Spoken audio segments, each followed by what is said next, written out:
Welcome to this video. We play against Farok, and I hope this time the recording works. I just played 2 games, but I had some problems with the recording stuff. Now let's see. We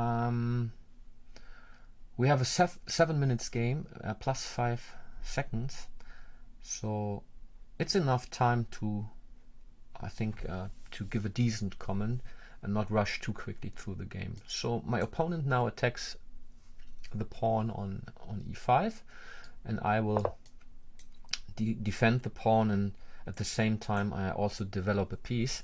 That's always a good thing if this works. So it plays a Scotch opening and attacks my pawn again. Well, it's hard to defend this pawn, so I will just, surrender the pawn, so to say. Yeah, here are many options how I can play. Most common ways are just to develop with knight f6 or with bishop c5. Bishop c5 is a bit more aggressive, so let's give it a shot.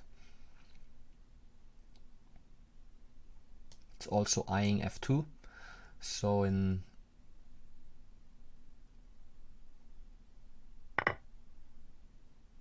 some moments I can take here on f2. I can play knight f6 here, queen f6 here now. I'm not sure if I really want this. It's too obvious, right? On the other hand, taking here. So I think about either taking back immediately or playing queen f6, threaten checkmate, and taking back here.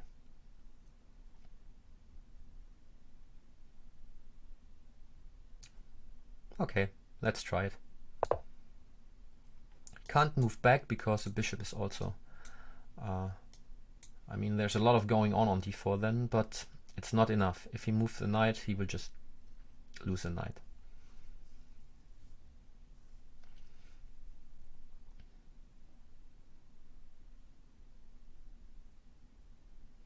So I expect now queen to e2 or queen f3 to protect this pawn. I don't like bishop e3 here, because I can just take on e3 and then he has a double pawn. As a result, let's assume plays bishop e3, I take, needs to take back, and then there are 2 pawns on the e-file which are rather easy targets for me. And here the good news is my opponent is thinking. That's always a good sign. So maybe doesn't know what to do.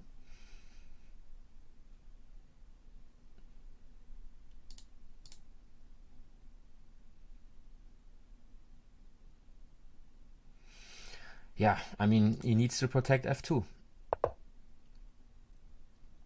This is also possible, but the problem with this move is that it weakens the king quite a lot. And I think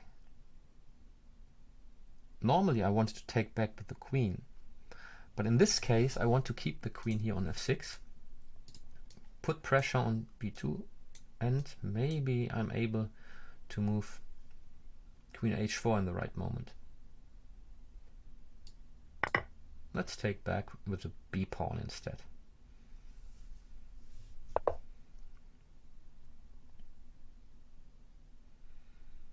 I can play queen h4 now already, and after g3, queen h3.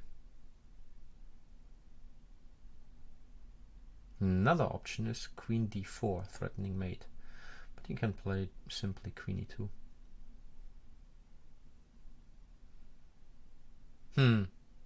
I want to weaken the kingside, so let's give a check. So g3 expected, otherwise I just enter here on f2. And now I threaten to go to g2, attacking here, attacking here, and attacking here.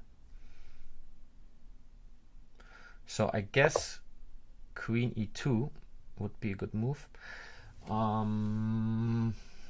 That's possible.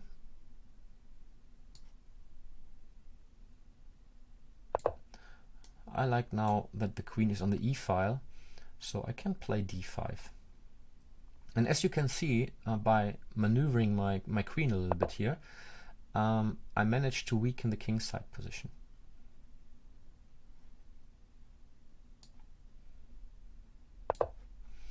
So I will castle short now, and then I want to push also d5.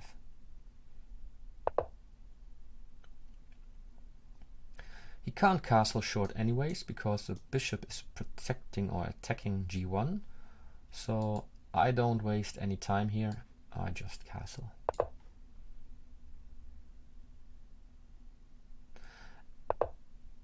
Yes, that's a good move, because it prepares bishop e3, and it makes it more difficult for me to play d5, because now the king is not in check anymore. What I want to do now is playing rook b8, putting pressure on the b2 pawn. So if he develops the bishop, I can take on b2. That's the point. So what else can I do? I think I play rook e8 next.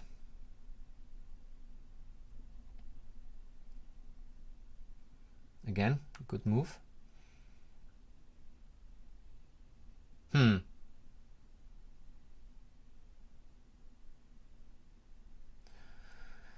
Yes, so normally I don't want to give him my bishop, but I also don't want to retreat, but I think I need to, because bishop e5, c3, bishop e5, f4, this doesn't look too good.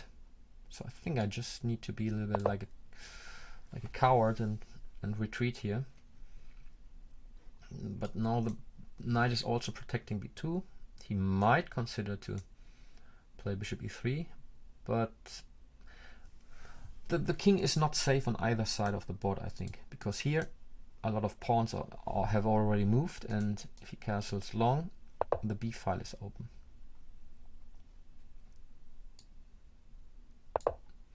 Yeah, the bishop was attacking c7. I block this and I open up the diagonal for my bishop here.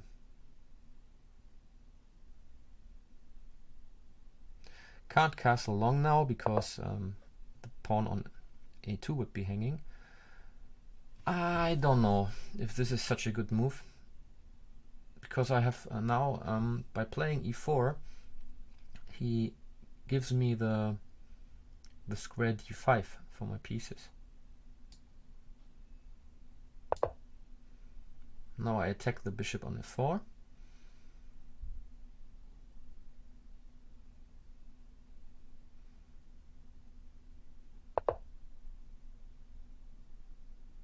Wants to mate me.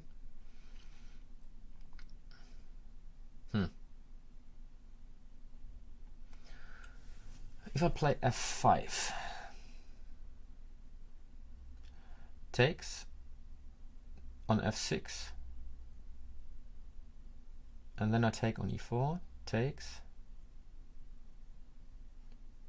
bishop f6.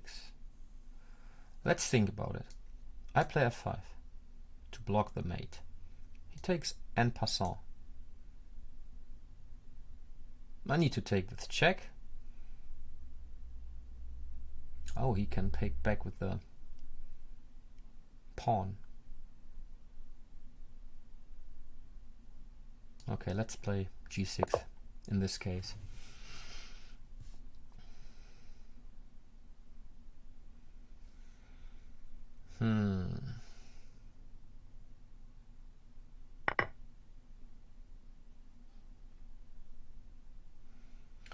I want to take back with the pawn, of course. The question is if I should make another move in between, but I think this is simply the best move here.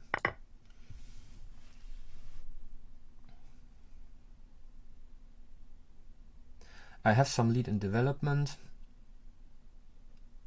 needs to take care about the b2 pawn. Maybe I can play knight b4.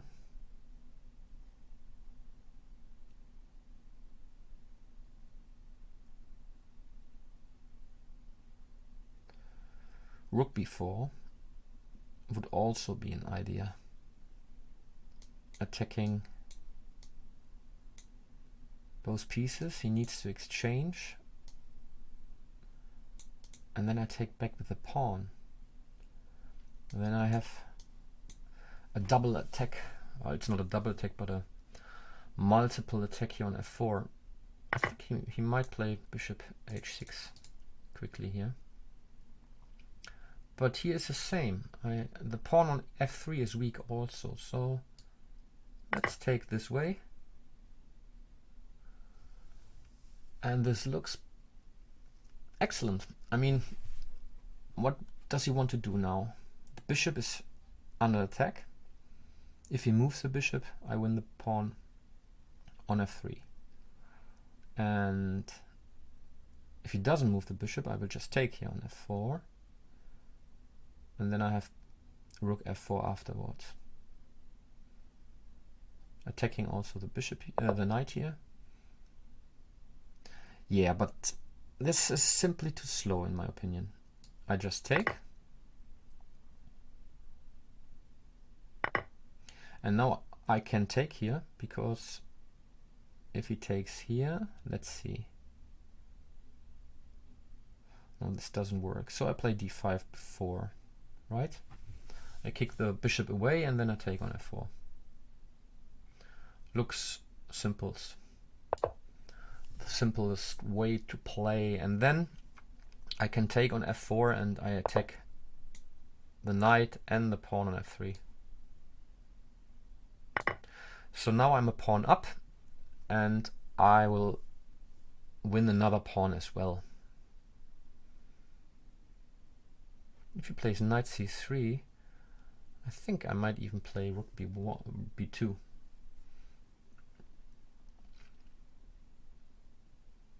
Question is which pawn is more favorable to take. I mean, if I take on f3, my pawn on e6 will be very strong because I can run. And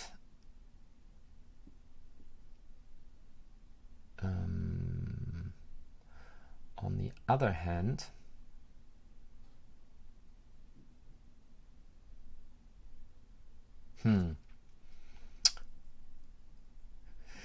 okay, let's take it. I have also the move bishop b4.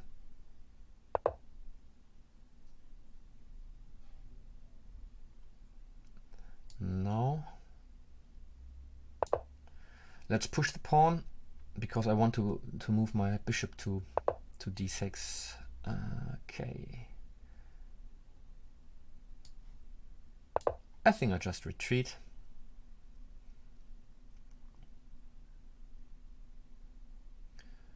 Maybe bishop h3 to develop my bishop finally. He can't move here because this would be very bad news for him. But if he moves the rook away, I can just take on f3. So maybe he will play rook to b1 to have some counterplay here. Actually, maybe it's not that bad.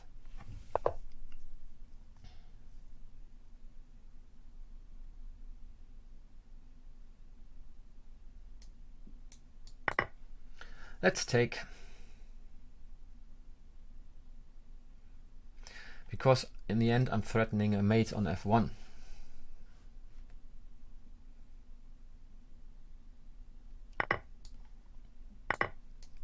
So this is checkmate if he moves the rook.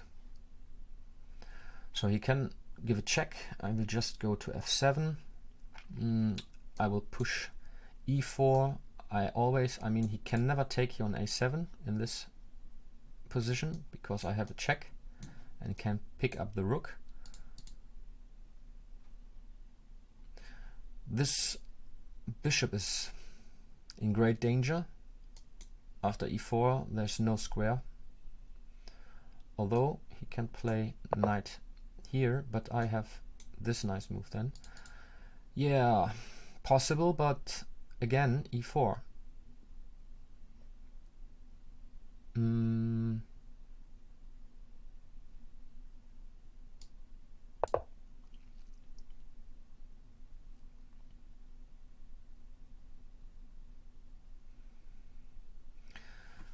Oh, I wonder if I have a checkmate somehow here.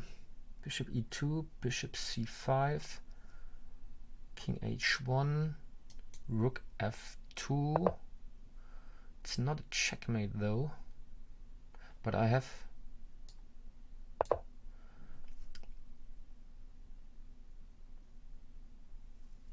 a nice plan, or knife threat, so to say. If I go here now,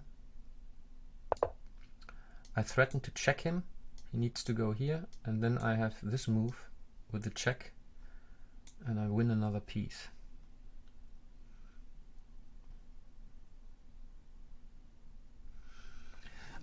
I mean, I'm 3 pawns up.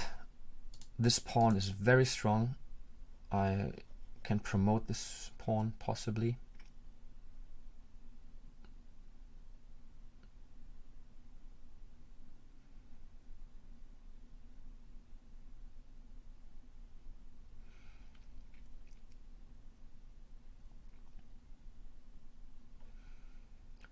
Yeah, very tough situation for White, and I don't know, did he really leave the game? That would be a shame.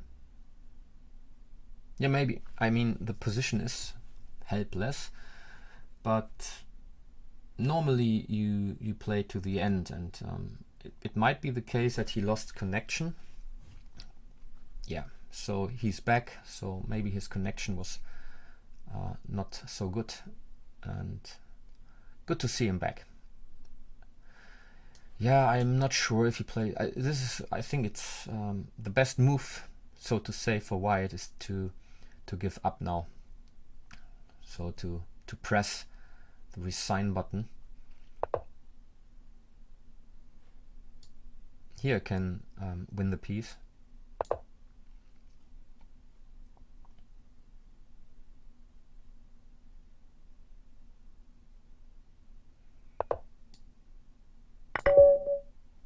And it's even checkmate. Yeah, nice game. So let's play another one. Thanks for watching.